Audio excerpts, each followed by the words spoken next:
Rien de tel qu'une bonne partie de soule pour s'échauffer une veille de combat. La soule, c'est un peu l'ancêtre du cricket avec des règles beaucoup plus floues.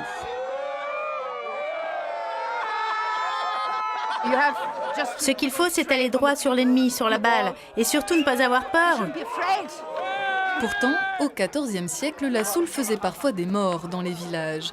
Tout ça pour arriver à toucher une bûche avec la balle. On n'a pas le droit de taper les gens. Mais en fait, ils ne respectent pas cette règle-là non plus. Après le terrain, il n'y a pas trop de limites. Certains disent que c'est encore plus violent que la bataille, mais tout le monde s'amuse comme vous le voyez. Dans le camp, ceux qui préfèrent la quiétude se retrouvent autour du feu. L'humidité commence à se faire sentir et tout est bon pour se réchauffer les mains, même un furet. C'est un animal de compagnie très, très prisé.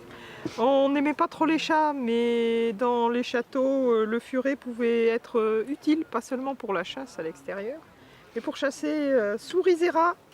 Guillaume et Anaïs aussi ont le souci du détail. Pas de fourchette à table, car l'ustensile n'est apparu qu'au XVIe siècle, et c'était pas tout. Nos costumes sont totalement faits à la main, par exemple. Monter une robe à la machine me prendrait 1 heure, alors qu'à la main, ça me prend 4 jours.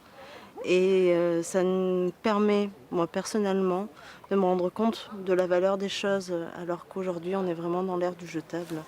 Et pour une immersion totale, le couple a même passé la nuit sur une paillasse.